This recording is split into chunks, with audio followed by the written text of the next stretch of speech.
Hello. Hey, this is an introduction to your mental faculties.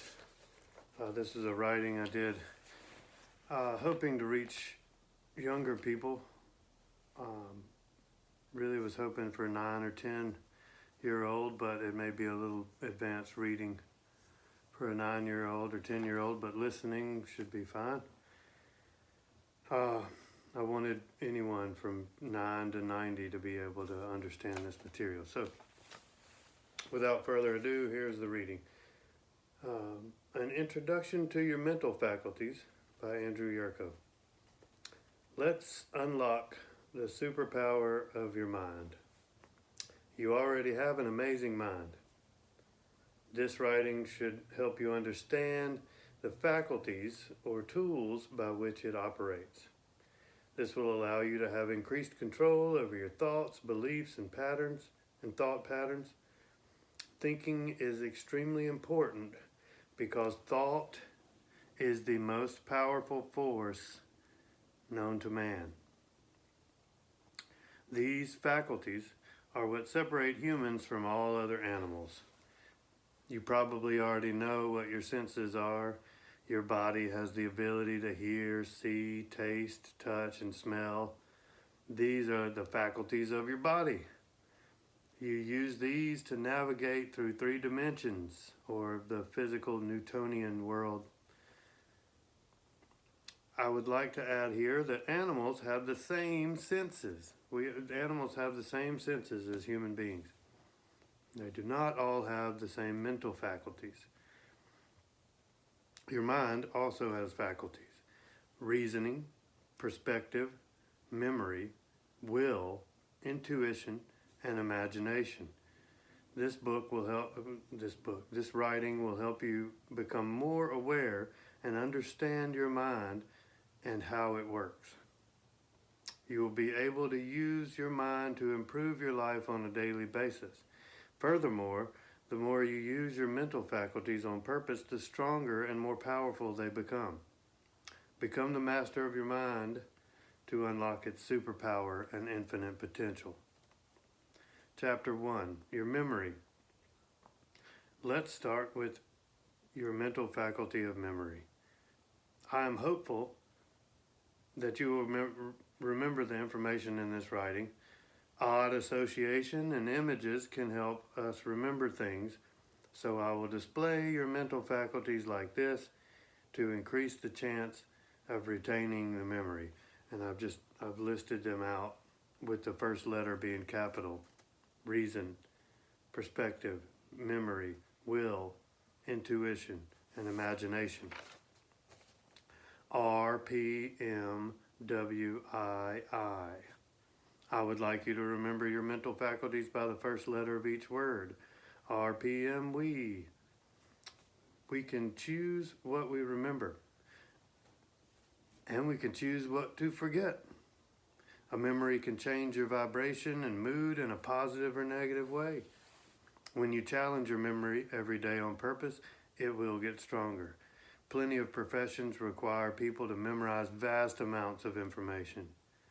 Your mind and its ability to retain and process information can be developed beyond the most advanced computer known to man. I do not believe that there is any limit on how much information you can memorize. Choose to use your memory on purpose for little or big tasks. Challenge your memory. Try to recall a memory of something fun that happened to you. Try to recall some details about an event.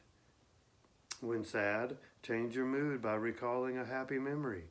Remember your friends' last names and how to spell them. Memorize by repetition, imagery, and ridiculous association. Chapter 2, Your Imagination. You have a marvelous imagination. You can create thoughts from thin air. You can expand on old thoughts or ideas. When you dream, you feel emotions like happy, sad, or scared. Your dreams are all in your imagination, yet you can wake up and feel the emotional content as if it was real. Your body can't tell the difference. You wake up sweating from a nightmare. You wake up excited from a joyful dream. You can use your imagination to change your mood, attitude, or mindset.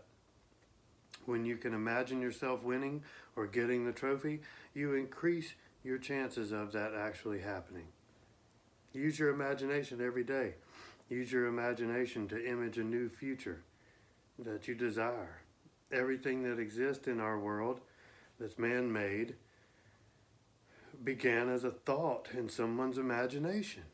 Phones, computers, cars, buildings, airplanes, skyscrapers, everything began in the imagination. Nature is from God's imagination.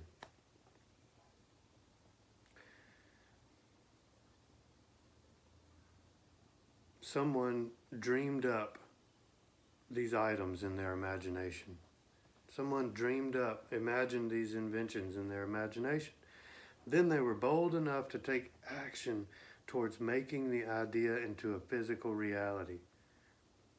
Worrying is using your imagination in reverse, or for a negative or destructive manner. This can cause things we don't want to become more likely to happen. When you sit and imagine the potential worst case scenario, you increase the chances of it becoming your reality. Imagining your problems working out harmoniously is helpful and constructive. Imagining your problems getting worse is hurtful and destructive. The more you use your imagination, the more powerful it will become. Pay attention to what you are imagining, or worry is most likely to set in and take over. Use your imagination daily in a healthy, constructive way. Dream up some new big ideas. Dream up some stuff. Use your imagination. It's endless. The future of the world and humanity needs you to do this miraculous work. Chapter 3, the will. The will is the ability to hold a thought or an idea for an extended period of time. Learning how to ride a bike or learning how to swim can be challenging. You used your will to complete these lessons and learn the new skill. The will is the ability to focus on a goal until it has been achieved. Contributing 30 minutes a day to learning a new skill, a new language, or really anything is an exercise of your will. You may have heard the phrase, the will to survive or the will to live. The will can override or overpower negative or challenging situations and circumstances in your life. The will was an initial and vital element when sending a man to the moon, or building a skyscraper, and the construction of the ancient pyramids. The will, the ability to continuously hold this thought and come back to it until the task had been achieved.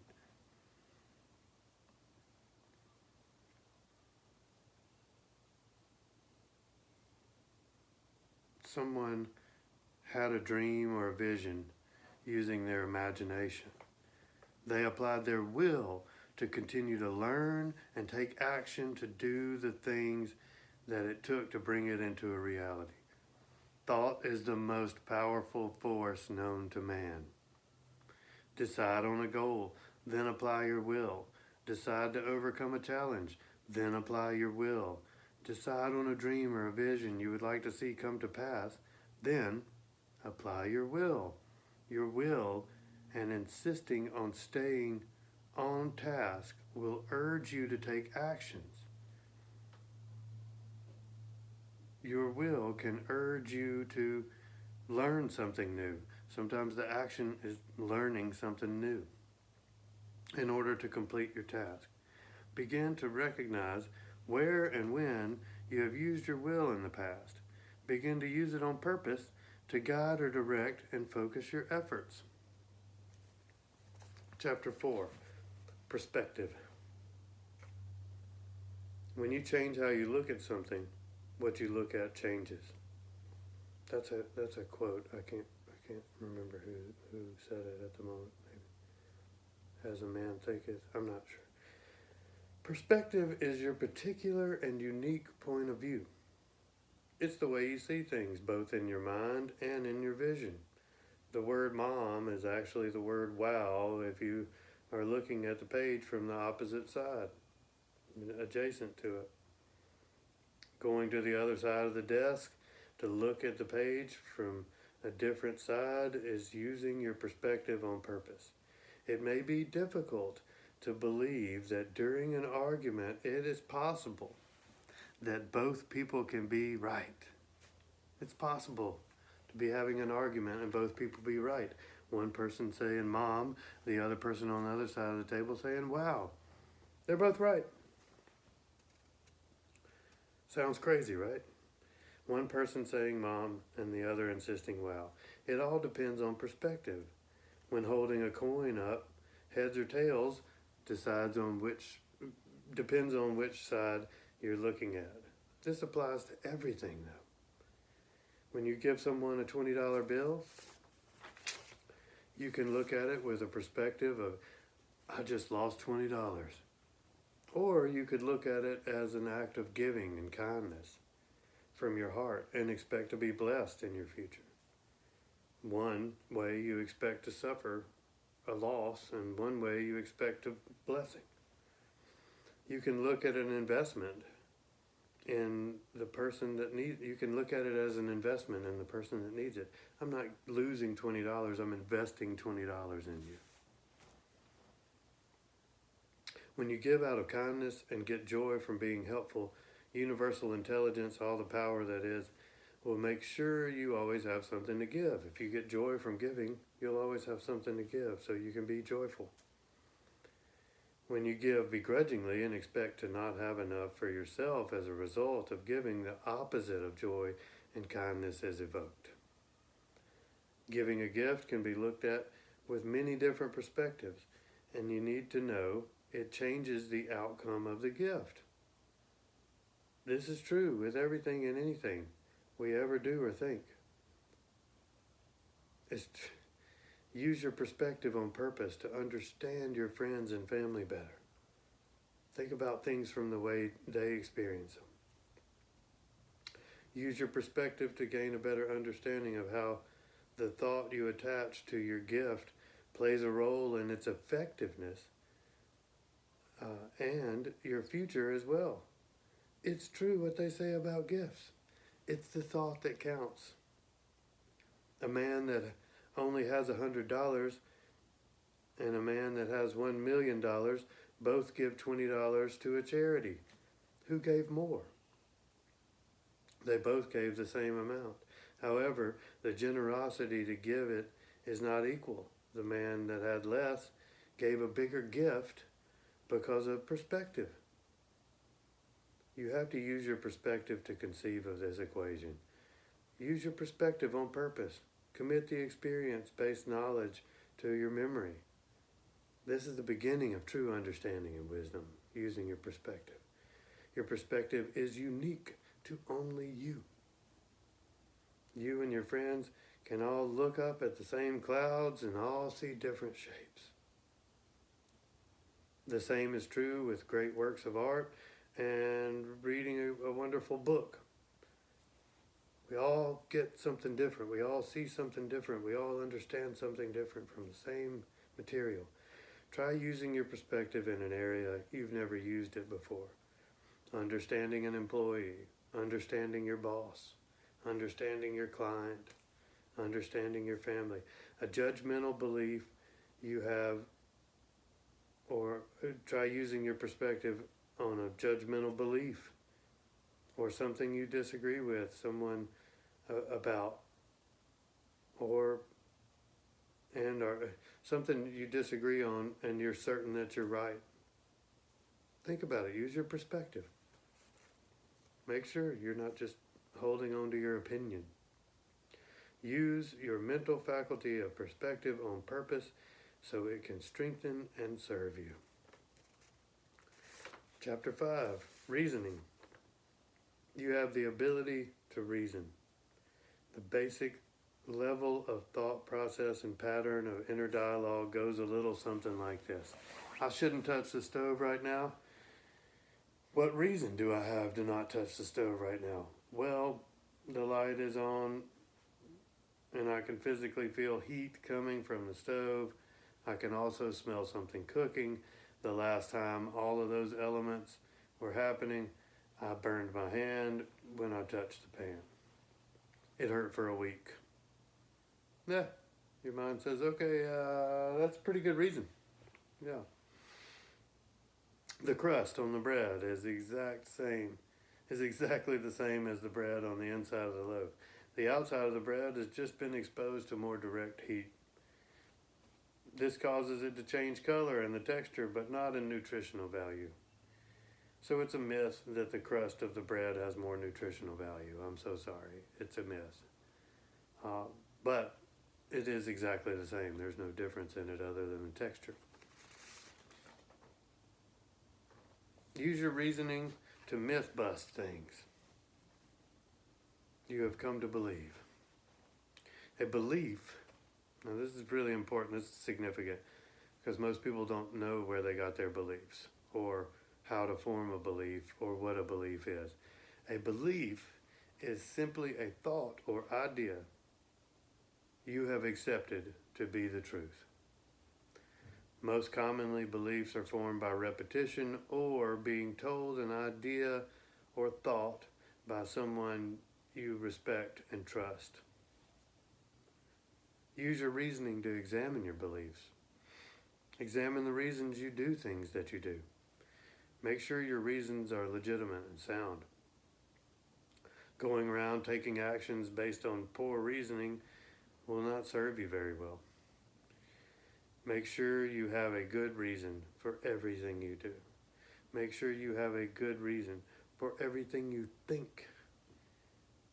Thought is the most powerful force known to man. Is there a reason behind the thoughts that you have? Because the thoughts lead to actions. Use your mental faculty of reasoning often and on purpose, and it will strengthen and serve you well. All right, chapter 6, perhaps my favorite. Intuition. Intuition is the ability to understand something immediately without the need for conscious reasoning, without using your mental faculties, without using your senses. Consider the sacred gift of goosebumps on your arm. When something seems to be supernatural or spiritual, you get goosebumps on your arms. We have all experienced it. This is a great example of intuition. Also, have you ever been thinking about someone and then they call, or you see them? Have the hairs on your neck, on the back of your neck, ever stood up at something that was eerie or a random moment? Your ability to know and understand things is greater than your ability to understand the ability. So that's saying intuition is ineffable, and you can't actually, it's beyond our comprehension, but legitimate, real, scientifically proven. Your intuition can also be a great source for inspiration. Anyone who speaks in public or performs in front of large crowds of people usually has a highly developed intuition. Ask it questions and look and listen for the answers, but with your spirit, not with your senses. And vibration, not senses. Feel it regardless of senses. You have heard people say they have a gut feeling or a hunch. They are referring to intuition. Use your intuition on purpose to try to perceive information without your senses or reasoning being involved. Learn to trust the ideas that come to your heart and your head seemingly from nowhere. So when you ask the universe or God or whatever you believe in an empowering question and then you get an idea that seems random, go with it. It's most likely your intuition. You do this a few times, then you get some momentum and some trust in your inner mental faculty of intuition. Learn to trust the ideas that come to your heart and head seemingly from nowhere. Use your intuition. Use it on purpose, and it will get stronger and serve you better. All right, it's pretty good stuff. Introduction to Your Mental Faculties by Andrew. Thanks.